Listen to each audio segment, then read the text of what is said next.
Welcome to our lecture on Lewis structures, a way of drawing molecules. The goals of this lecture are to learn how to draw Lewis structures of molecules and also to learn how to apply the octet rule, but also understand its limitations. In addition to this lecture, please read section 4.3 of your textbook and watch out for that Canvas quiz to be completed after watching this video.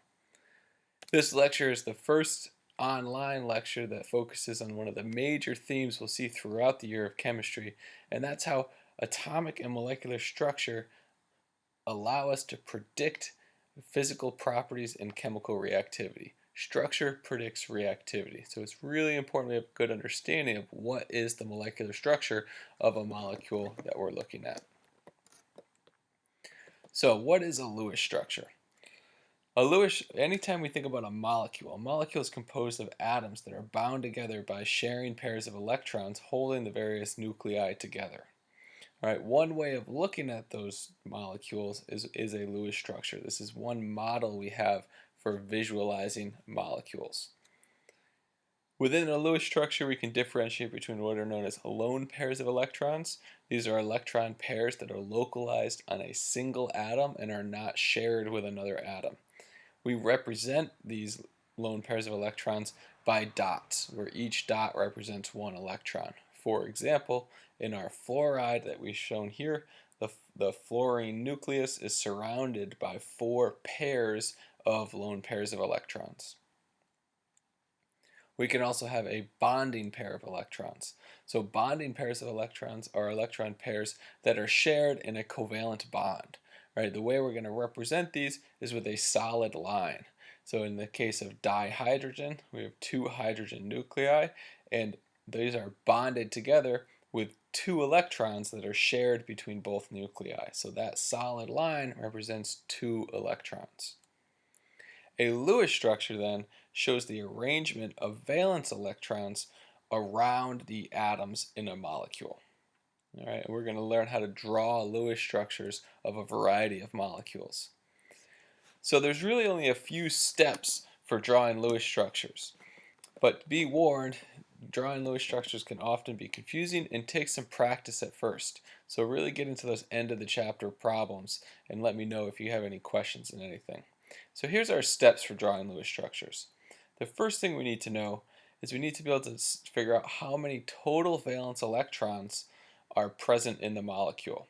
So this is adding up all of the valence electrons of all of the atoms that make up our atom.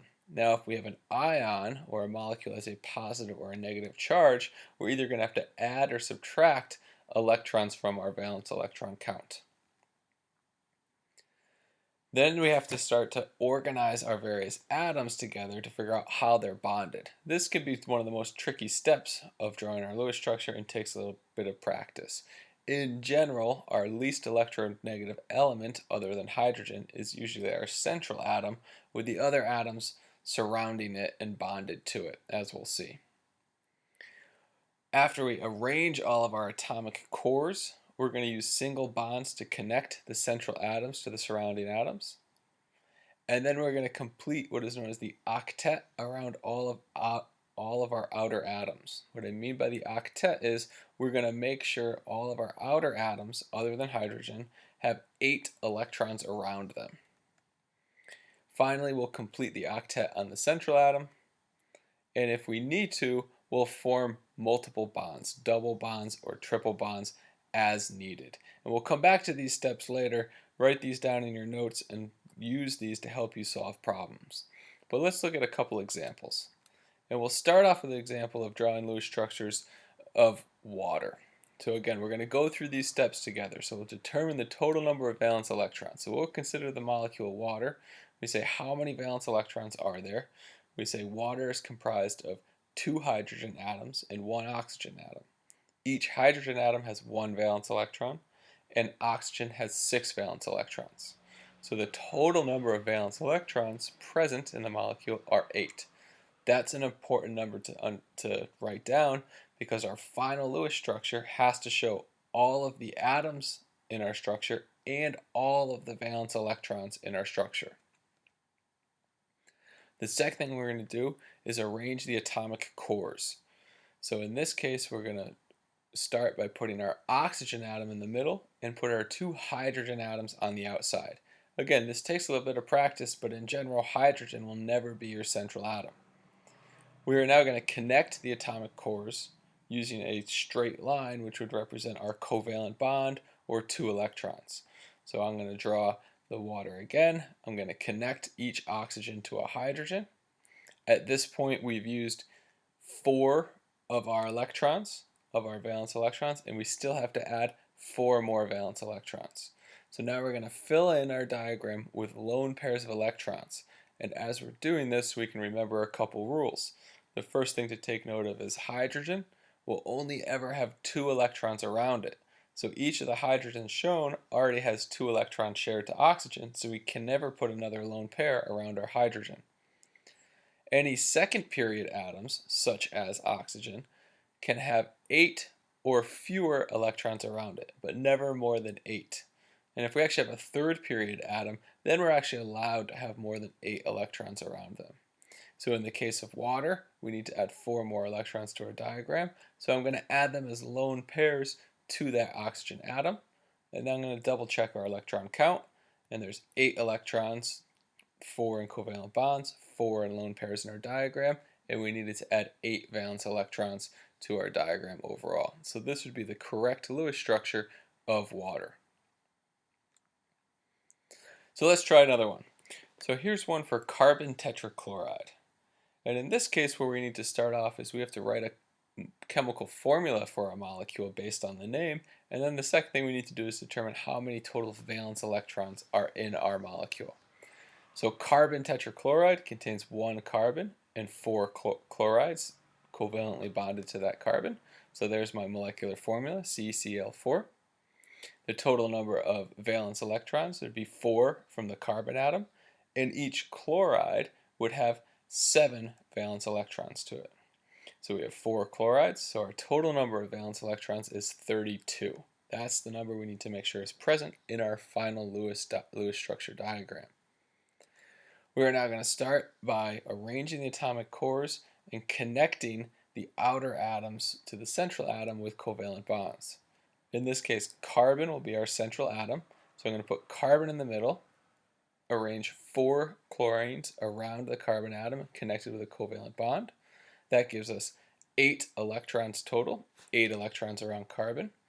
All right, we still have more electrons to add, so where we're going to put those, we're now going to put them as lone pairs around the outer atoms.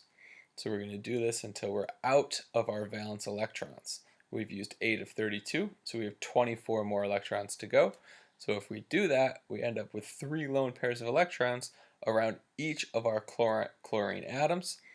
Add up all of your electrons together. We have 32 valence electrons accounted for. We needed to put in 32 electrons, so this is our completed Lewis structure of carbon tetrachloride.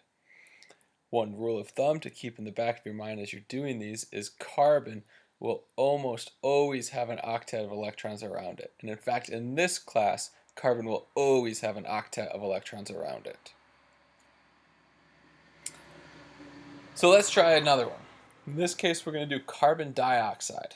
So we'll start off the same way as before. We need to write our molecular formula. So carbon dioxide, that's 1 carbon and 2 oxygens. Then we need to figure out our number of valence electrons. So carbon has 4, oxygen has 6 each. There's 2 oxygens. So we're going to get a total of 16 valence electrons that need to show up in our Lewis structure. We're going to arrange our atomic cores just like we did in our previous example. Carbon will be our central atom. The oxygens will both be bonded to that carbon. So I'm going to arrange my cores, connect them with covalent bonds. And so we've used 4 of our 16 electrons so far. So now we're going to add lone pairs of electrons, and when you do this, always start by adding the lone pairs of electrons to the outermost atoms. So we need to add 8 more electrons, 12 more electrons. So when I do that, I'm going to put them on the oxygens, right? And now all of our valence electrons are accounted for. Right, so we have the total valence electrons, but now we have to ask ourselves, did we satisfy the octet rule? All right, and where that comes into play is we look at that central carbon. We can say that central carbon only has 4 electrons around it. We need to always make sure we have 8 electrons around carbon. So how are we going to solve this problem? And the way we're going to go about this is we're going to move one of those lone pairs of electrons from the oxygen, and we're going to turn that into a covalent bond. And so from that carbon to oxygen, instead of having that lone pair there, that's going to become what's known as a double bond.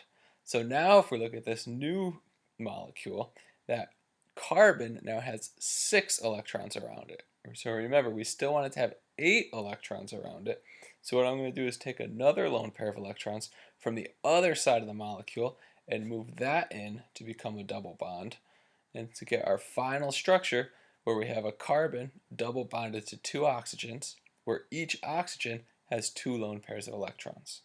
Right? So again, this can be tricky.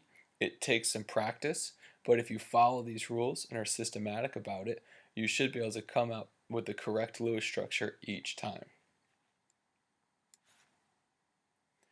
So a little bit more about this octet rule and how it applies to our Lewis structures.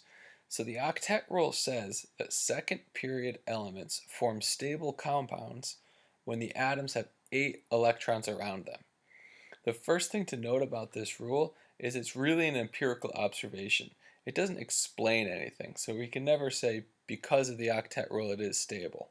That's not true. What is true is it turns out to these compounds that satisfy the octet tend to be stable, but it's not the explanation.